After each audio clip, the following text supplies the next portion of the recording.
Bonjour et bienvenue sur Décideur TV, dans Startup, votre traditionnel rendez-vous consacré aux entrepreneurs et à la création d'entreprises. Comme d'habitude, nous sommes en direct pour cette émission. Vous pouvez donc nous poser toutes vos questions dans l'espace de chat en dessous de cette vidéo sur Facebook. Nous y répondrons à la fin de cette émission. Après avoir évoqué les grandes étapes de la création dans cette émission, nous allons aujourd'hui parler d'un mode de lancement particulier, le lancement en franchise. Avec 1500 concepts, plus de 58 000 franchisés, pour un chiffre d'affaires global de 48 milliards d'euros et une progression régulière de 10% par an, la France est un des premiers pays européens en termes de lancement en franchise. Alors, pourquoi la franchise connaît-elle un tel succès? Comment marche une relation franchiseur-franchisé? Quelles sont les erreurs à éviter? Nous avons donc intitulé cette émission « Entreprendre en franchise, mythes et réalités ». Et voici les invités qui ont accepté d'y participer. Absa Toussi, bonjour. Bonjour. Vous êtes la créatrice de Ethnicia, des salons de beauté Ethnicia. Vous les avez lancés, vous aviez à l'époque 24 ans. Aujourd'hui, Ethnicia, c'est 19 salons dans toute la France.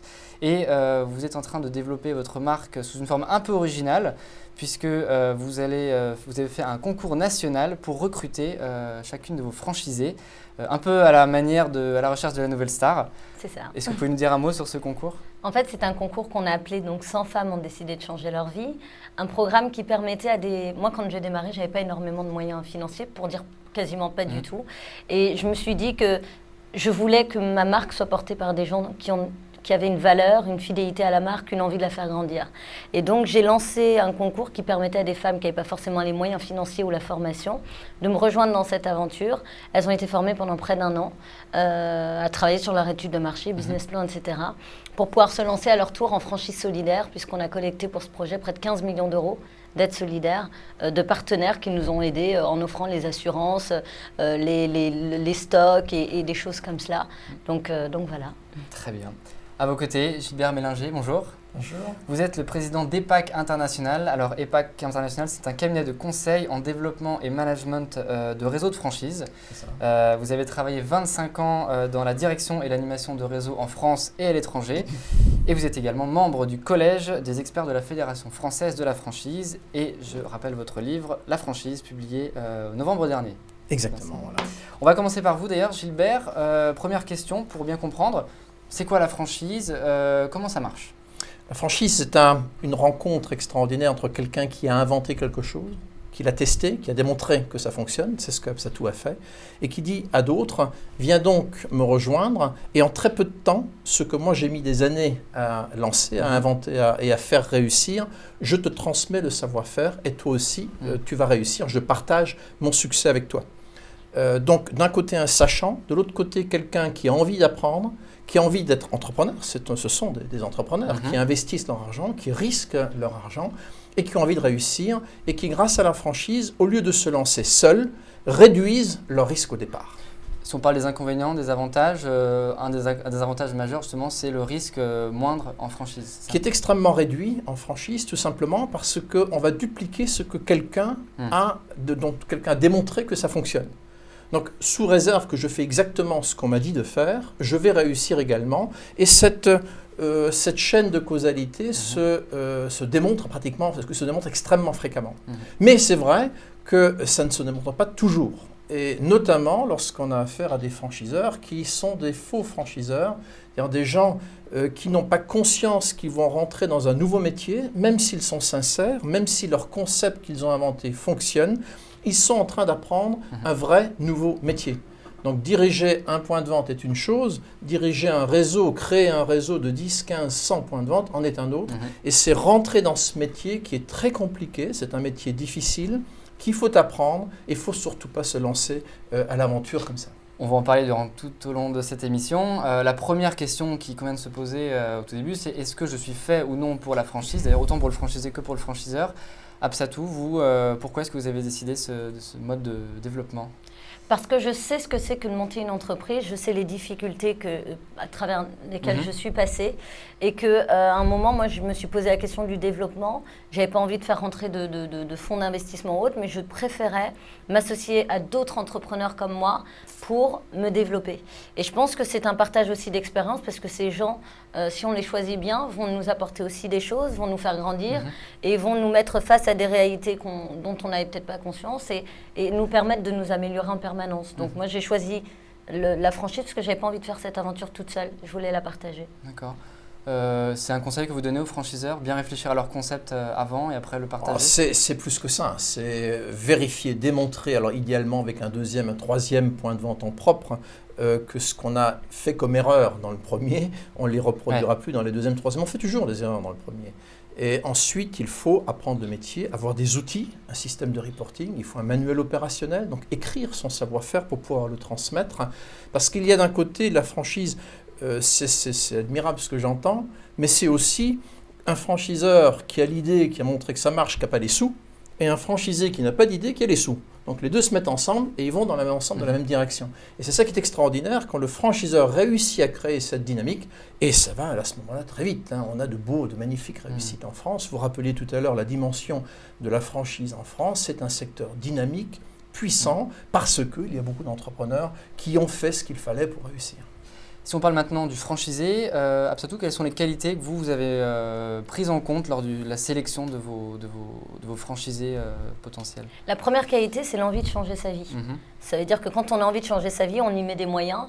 Et on y met des moyens pas que financiers, mais aussi on y met sa vie. C'est pour ça que je pense que quand on est franchiseur, on doit avoir en tête cette responsabilité.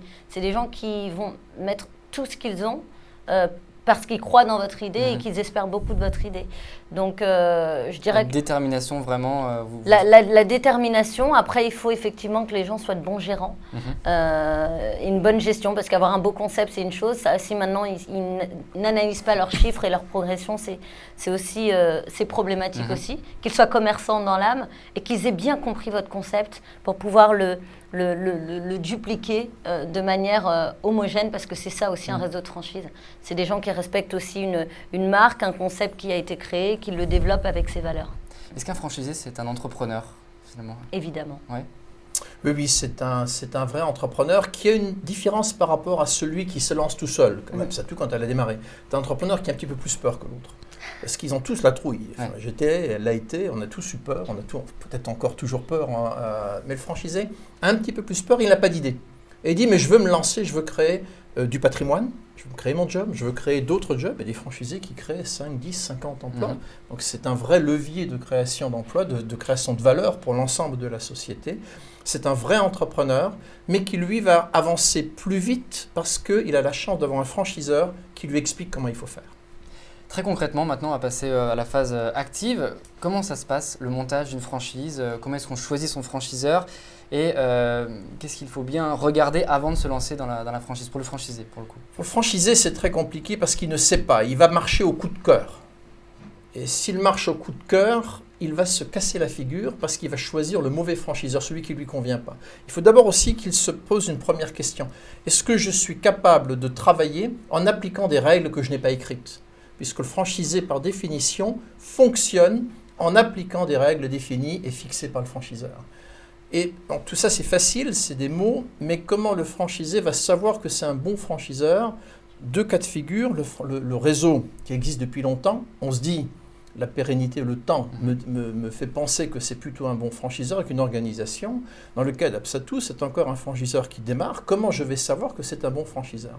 Et il faut que je sache poser les bonnes questions. Il faut que je sache notamment qu'est-ce qui va m'apporter comme service au démarrage. Qu'est-ce qui va m'apporter comme service pendant toute la durée de la relation contractuelle? Est-ce que ces services sont contractualisés? Est-ce que c'est une obligation contractuelle à la charge du franchiseur de venir me voir dans mon point de vente, de réunir les franchisés, de créer des commissions? Comment tout ça, comment il l'a organisé? Et surtout, et encore une fois, je reviens toujours à la même chose, est-ce qu'il y a un manuel opérationnel? Me l'a-t-on montré? Et a-t-on réussi à me démontrer, à me montrer les chiffres du réseau? Quand nous lançons un réseau, nous lançons le réseau uniquement avec les comptes d'exploitation des points de vente du réseau. Pas avec des prévisionnels. Donc, est-ce que le franchiseur va me donner la preuve de la réussite? Est-ce qu'il va me donner la preuve qu'il a un savoir-faire? Je vais regarder le manuel opérationnel. Est-ce qu'il va me donner la preuve qu'il va m'apporter une bonne assistance? Puisque, en plus de la marque, ce sont les 4 attributs d'une franchise. Je les répète, le succès démontré, un savoir-faire, une assistance et une marque. L'assistance, Absatou, comment ça se passe dans le réseau Ethnicia? Enfin, Quelle est la relation avec le franchisé au final? Alors, moi, j'ai mes 100 femmes, effectivement, mais j'ai aussi des franchises classiques. L'accompagnement, il est primordial parce que, moi, pour ma part, en tout cas, il va du choix du local jusqu'à l'agencement du local en expliquant aux franchisés pourquoi on met ça à cet endroit. Est-ce que c'est dans un souci de rentabilité ou d'esthétique? L'accompagnement, c'est d'être aussi très présent sur le terrain au moment du lancement pour voir s'il a bien tout compris, s'il développe bien sa clientèle, etc. C'est d'être présent en termes de communication, parce que c'est comme ça qu'on va aussi leur amener de la clientèle. Le franchiseur se doit de communiquer nationalement, et puis le franchisé, effectivement, localement. Et c'est un vrai soutien. Ça veut dire qu'il nous a fait confiance, on se doit aussi d'être là pour répondre à ses questions, ses problématiques, et faire en sorte qu'ils puissent avancer sereinement, en tout cas, de ce point de vue-là. Et en tout cas, pour ma part, je leur fais partager les bons moments que j'ai vécus comme les plus difficiles, avec des expériences et des anecdotes concrètes qui leur permettent de se rendre compte qu'il n'y a pas que qui vit ça. D'accord. On a une question, là, j'enchaîne avec une question de Thomas qui demande combien ça coûte de créer un réseau de franchise. On va parler un peu d'argent. Comment ça marche pour le franchisé? Alors ça, c'est le côté assez miraculeux du système de la franchise. Je fais l'hypothèse que mon concept fonctionne, qu'il est éprouvé, qu'il a été testé peut-être dans 2-3 points de vente. Et à partir du moment où je décide de me lancer en franchise jusqu'à ce que je signe le premier contrat, que je reçoive mes premières royalties, il faut peu d'argent. C'est facile de démontrer qu'il faut à peu près 80 000 euros. Et à partir de 80 000 euros, une fois qu'on a tout dépensé, commencent à rentrer les droits d'entrée. Ce qui suppose aussi qu'on a fixé correctement ces droits d'entrée. Les droits d'entrée. Correctement, ça veut dire surtout pas en faire un argument de vente. Et surtout pas dire, viens chez moi, il n'y a pas beaucoup de droits d'entrée. Et penser qu'en réduisant ces droits d'entrée, on a plus de franchisés. En réduisant ces droits d'entrée, on réduit en fait les moyens qu'on va pouvoir mobiliser pour aider le franchisé à démarrer. Et tout ce que décrit Absatou, oui, c'est exactement ce qu'il faut faire, mais il ne faut pas croire que le franchisé est un mécène, qu'il a plein d'argent. Donc il faut qu'il le finance. Et il le finance par définition avec l'argent des franchisés. Donc il faut compter à peu près 80 000 à 100 000 euros. Mais ce qui est magique, c'est que le temps de retour de cet investissement, qui est en fait le creux de trésorerie, ils vont dépenser des sous pendant 1 an, le creux de trésorerie est à peu près à 9 mois, 12 mois, et on récupère l'intégralité de ces 100 000 au bout de 15 à 18 mois. On le démontre tous les jours. Bien sûr, si je peux me permettre, et je ne vous contredis pas du tout, et je ne me permettrai jamais, compte tenu de l'expérience que vous avez, mais pour ma part, ça m'a aussi coûté 4 à 5 ans de travail où j'ai formalisé le manuel opératoire, où j'ai dû tester les prestations, regarder quel timing on mettait pour chaque prestation, quelle en était la rentabilité, quelles étaient les prestations qui fonctionnaient ou pas. C'était travailler toute la formation pour pouvoir transmettre, parce qu'un concept qui doit être mis en franchise est un concept qu'on doit formater pour pouvoir le dupliquer et ensuite le transmettre. Donc, ce temps-là, les franchisés n'en ont pas forcément conscience, cet investissement-là, mais pour un franchiseur sérieux, c'est beaucoup de temps, beaucoup d'énergie, donc de moyens humains au préalable avant de le lancer. Non, on est complètement en phase. C'est ce que je mettais dans la phase avant le démarrage en franchise. Et ça, c'est le sang, sueur et larmes du franchiseur. Et c'est après qu'il va dépenser les sommes que je vous indiquais. Mais complètement en phase. Une question très pratique, vous en parliez tout à l'heure, le choix de l'emplacement, comment ça se passe? Est-ce que c'est le franchisé qui dit « moi je veux être à tel endroit » ou est-ce que c'est le franchiseur qui dit « non, l'étude de marché prouve que c'est ici que tu dois être ». Comment ça se passe au niveau du choix? Est-ce que ça dépend des franchises ou est-ce qu'il y a une modalité? Non, ça fait partie du savoir-faire. Le franchiseur a défini exactement les caractéristiques de la zone, du lieu, de l'emplacement proprement dit et du local. Donc le franchiseur va transmettre à son franchisé ses caractéristiques. Il faut que tu te trouves à tel endroit, grand trafic, petit trafic. Il faut 80 mètres carrés, 50 ou 200 mètres carrés, situés de telle manière. Ensuite, le franchisé, lui, il va pouvoir chercher. Mais ce qu'on constate, c'est que si les franchiseurs aident leurs franchisés à chercher le local, tout va beaucoup plus vite et beaucoup plus efficacement. Dernière question, l'échec, parce que ça arrive aussi en franchise, même si c'est, on l'a dit, un peu moins risqué que l'entreprise traditionnelle. Quels sont les risques d'échec pour le franchisé et pour le franchiseur dans ce type de relation? Pour ma part, jeune réseau, je pense qu'effectivement, un point de vente qui ferme après quelques mois d'ouverture, c'est catastrophique. Pourquoi? Parce que ça remet en cause un modèle économique et tout un développement. Donc, il y a un risque là et ça peut être un échec. L'échec, c'est de toute façon, on n'est jamais à l'abri parce qu'à partir du moment où le concept repose sur la personne qui va le représenter localement, on dépend de sa vie, de ce qui va se passer dans son évolution, etc. Donc l'échec, on doit tirer en tout cas de bonnes conséquences et de bonnes leçons de ces échecs-là, mais je pense qu'en tant que jeune franchiseur, j'en vivrai à l'évidence. Ce qu'il faudra, c'est bien les gérer, puis mobiliser le groupe à ce moment-là et les autres franchisés pour comprendre les raisons de cet échec et essayer de ne pas les reproduire. Il faut vraiment qu'il y ait une remontée du terrain pour le franchiseur, voir qu'est-ce qui n'a pas allé pour ne pas reproduire l'erreur. Gilbert, un mot peut-être ? Oui, il faut savoir, juste pour placer le cadre du chiffre que je vais donner, les chiffres de Sirène, de l'INSEE, disent qu'une entreprise sur 2 disparaît dans les 3 à 5 ans. En franchise, donc 50%. En franchiseur, ce taux est de 70%. Donc il est beaucoup plus élevé que le taux normal. Donc ça, c'est un fait. Il a été démontré par un chercheur de l'Université de Rennes. C'est des choses que nous savions depuis très longtemps dans la profession. Deuxième fait, c'est que le taux d'échec des franchisés, lui, est beaucoup plus bas, de l'ordre de 10%, tout simplement parce qu'ils ont cet accompagnant, entre guillemets, qui est le franchiseur qui a réussi. D'où une boucle que je me permets de boucler sur votre première question, comment je fais pour choisir mon franchiseur ? C'est un vrai métier que de choisir son franchiseur. Il faut s'informer, le coup de cœur est indispensable, mais ça ne suffit pas. Donc il faut devenir un vrai professionnel de la recherche de franchiseurs pour éviter de réduire au maximum ce risque de se tromper de franchiseur, celui qui n'a pas fait tout le travail que décrit Absatou, pour lequel je suis très admiratif parce qu'elle a exactement fait ce qu'il fallait, elle a pris le temps de tester, elle a pris le temps de démontrer et surtout elle a créé les outils, le manuel opérationnel ou la Bible, enfin le nom qu'on donne le GPS d'Absatou qu'on donne à ces outils. Très bien, on va passer à la partie finale de cette émission, la traditionnelle partie questions des internautes. Alors, vous avez encore 2-3 minutes pour poser vos questions si vous le souhaitez à Absatou et Gilbert. Alors, une question de Laurent. Un investisseur local hors de l'entreprise peut-il mettre son argent dans une franchise qui se monte pour l'appuyer ? Alors, si la question est-ce que j'investis avec le franchiseur ? Bien sûr, il peut parfaitement. Il en retirera après le bénéfice.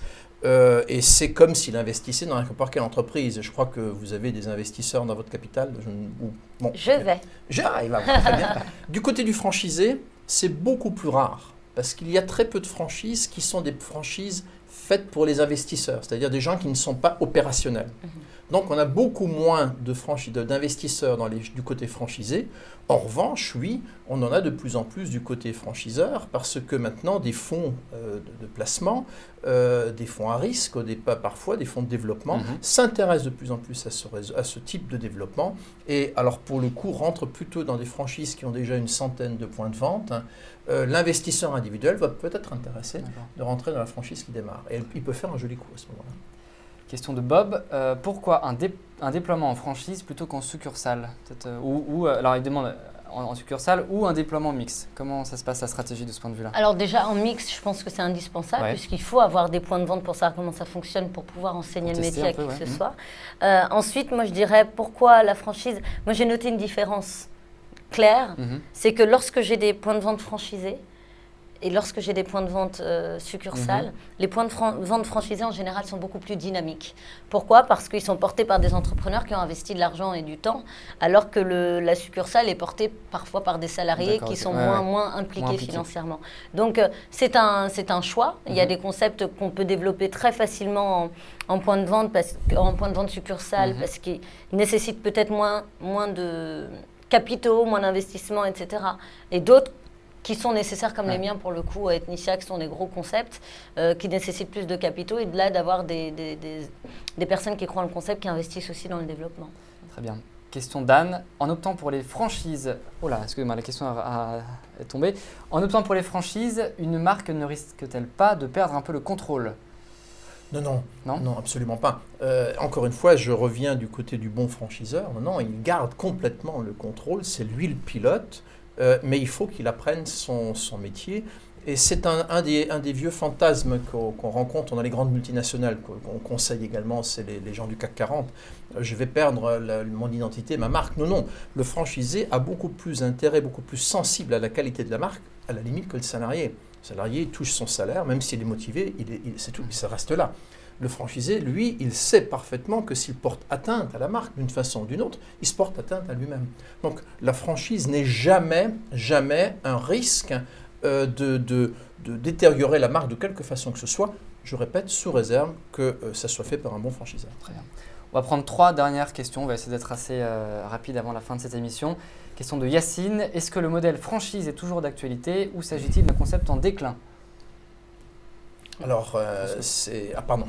Non, moi j'ai Vous- pas l'impression que ce soit en déclin, au contraire, j'ai l'impression Non, que ça c'est une augmente, croissance, vous l'avez dit au début, de 10% l'an. Lorsque j'ai commencé ce métier en 2000 en rachetant le cabinet EPAC, il y avait à peu près 600 réseaux de franchise, il y en a 1500 maintenant. Il y a en permanence, on constate une augmentation du nombre de candidats côté franchiseur à la franchise. Et la situation économique, malheureusement, pour tragique qu'elle soit, est également pourvoyeuse de beaucoup de candidats franchisés. Donc le secteur est extrêmement dynamique. Et je dois le dire aussi, il se professionnalise de plus en plus. On a de plus en plus affaire à des franchiseurs qui commencent à savoir que c'est un vrai métier, qui s'informent, qui lisent, qui vont à des séminaires avant de se lancer. Question de Sad, quelle est la part moyenne qui revient au franchiseur? Est-ce que ça dépend du secteur et comment rendre sa marque attractive? En gros, pour le franchiseur, comment est-ce que ça se passe au niveau des rentrées d'argent? Ça dépend des concepts. Il y a des gens qui appliquent il me semble, des redevances au pourcentage, d'autres des redevances fixes. Vous, comment ça se passe? Moi, je suis sur une redevance fixe parce que je veux que les gens qui s'impliquent fort me payent autant que des gens qui s'impliquent moins. Voilà. Et au final, plus on s'implique et plus au final on a pour soi également. Et je préfère qu'il garde son argent pour lui aussi. Très bien. Autre approche, la franchise est une partage du succès. Donc on se bat pour que le pourcentage soit celui qui fonctionne. En revanche, et peut-être derrière la question une autre question, c'est en général pas cher. 400 000 euros de chiffre d'affaires, 5% de royalties, ce que très souvent qu'on rencontre, ça fait 20 000 euros. 20 000 euros pour avoir en soutien des gens comme Absatou, des équipes, service marketing, service informatique, service approvisionnement, c'est même pas un salaire, un SMIC. Donc pour ce montant-là, le franchisé achète une formidable prestation. Dernière question, Laurent, la séduction rentre beaucoup dans les projets de franchise. Comment gérer ensuite la déception du quotidien, plus basique, plus gestionnaire? Est-ce qu'il y a une forme de désillusion quand vraiment on est dans le quotidien de sa franchise? Est-ce que vous le sentez? C'est un peu... Moi, je suis en plein dedans. Je veux dire, les personnes voyaient effectivement les périodes. J'ai toujours été quelqu'un qui disait effectivement toutes les difficultés que je vivais pour les préparer à ce qu'elles allaient vivre. D'accord. Donc, j'en suis pas encore, heureusement, à la déception, mais elles sont sur le terrain. Elles découvrent à quel point c'est difficile. Elles se faisaient une vision de l'entrepreneuriat qui est théorique, je dirais. Et quand on passe dans la pratique, il y a des choses qui... Voilà, on sort un peu du rêve pour atterrir dans la réalité. Et là, cette semi-déception, qui n'est pas une déception, mais peut-être une « waouh, je me rends compte de ce que c'est », provoque chez la personne qui est franchisée un déclic qui fait « voilà, je suis enfin dans le monde de l'entreprise, j'y suis pour de vrai, avec des factures et des charges et des choses à payer ». Et puis ça, c'est... Moi, pour ma part, c'est ce que j'ai ressenti. Très bien. Oui, également du côté franchiseur, quand il est confronté à ce type de situation, c'est toujours la faute du franchiseur. Quand le franchiseur réussit, c'est toujours la faute de la grâce au franchisé. Donc il faut que le franchiseur, lui aussi, se prépare mentalement et psychologiquement à affronter ces situations, parce qu'encore une fois, quand on se lance dans l'entrepreneuriat en franchise, on a peur. On a peur au moment de la signature du contrat. On se détend un petit peu et ensuite vient la grande peur. Parce qu'en fait, on investit tout ce qu'on a, on emprunte et on ne sait pas quel va être le revenu de demain. Donc cette angoisse, certaines personnes le gèrent très bien, d'autres ne la gèrent pas bien du tout. Quand ils ne la gèrent pas bien du tout, il y a un paratonnerre, ça s'appelle le franchiseur, c'est sur lui qu'on se défoule. Il faut que le franchiseur le sache et sache gérer ses excès émotionnels. Et ça fait partie d'une dimension managériale réelle, que je décris dans mon livre d'ailleurs, au même titre que la dimension organisationnelle ou financière. Il y a en franchise une dimension managériale, humaine, émotionnelle, parce que c'est la gestion de l'émotion de la franchise. Très bien, merci beaucoup pour vos réponses aux internautes entre autres. Gilbert, je rappelle votre livre La franchise que l'on trouve donc sur Amazon et sur le site sur le site EPAC, EPAC. Voilà. Absatou, donc bonne continuation pour ce développement en franchise. Donc demain vous avez un grand événement, je crois. Et oui, c'est l'ouverture de la deuxième session des 100 femmes. Donc 25 nouvelles femmes chargées à bloc d'énergie qui vont venir être formées et puis partager cette aventure. Bon courage à elle. Merci. Quant à moi, je vous retrouve pour une prochaine émission de Startup. Ce sera le lundi 7 novembre en compagnie notamment de Denis Père, le cofondateur de Business Object. À très bientôt, merci à vous.